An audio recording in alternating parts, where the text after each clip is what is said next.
பதட்டமான சுச்சுவேஷன்ஸ், வேறு சில அசம்பாவிதங்கள், அந்த மாதிரி எதுவும் நடந்துடக்கூடாதுன்றதுக்காக தான் நான் அதை அவாய்ட் பண்ணேன்.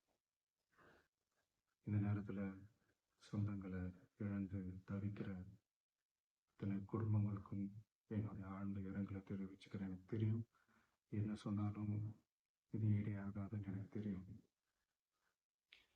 ஹாஸ்பிட்டலில் ட்ரீட் பண்ணிட்டு இருக்கிற எல்லாருமே சீக்கிரமாக க்யூர் ஆகி வரணுன்றது இந்த நேரத்தில் நான் வேண்டிக்கிறேன். கூடிய சீக்கிரமே எல்லாரையும் நான் சந்திக்கிறேன். இந்த நேரத்தில் எங்களுடைய வழிகளை, எங்களுடைய நிலைமையை புரிஞ்சுக்கிட்டு எங்களுக்காக பேசின அரசியல் கட்சிகளை சார்ந்த நண்பர்கள், தலைவர்கள் அனைவருக்கும் என்னுடைய நன்றியை தெரிவிச்சேன். கிட்டத்தட்ட ஒரு 5 மாவட்டத்துக்கு பிரச்சாரத்துக்கு போனோம்.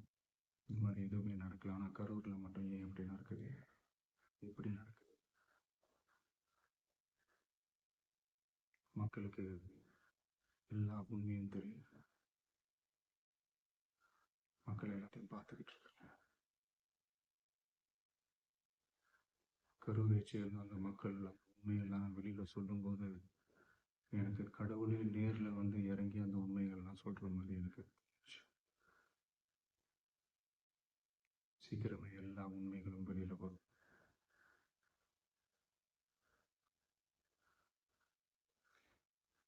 எங்களுக்கு தரப்பட்ட இடத்துல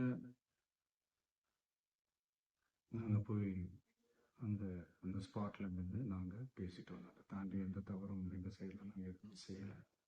பட் இருந்தாலும் எங்கள் கட்சியை சேர்ந்த நிர்வாகிகள், தோழர்கள் மேலே எஃப்ஐஆர், அது மட்டும் இல்லை சோஷியல் மீடியாவை சேர்ந்த நண்பர்கள், தோழர்கள், அவங்க மேலே எஃப்ஐஆர்லாம் போட்டு பிடிச்சிட்டு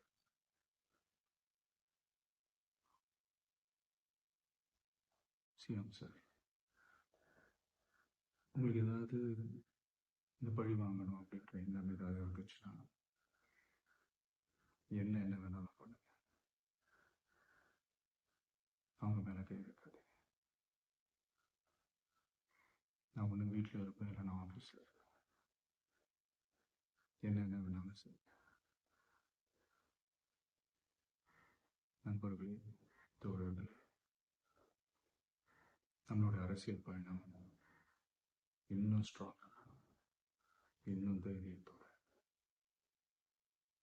கண்டினியூ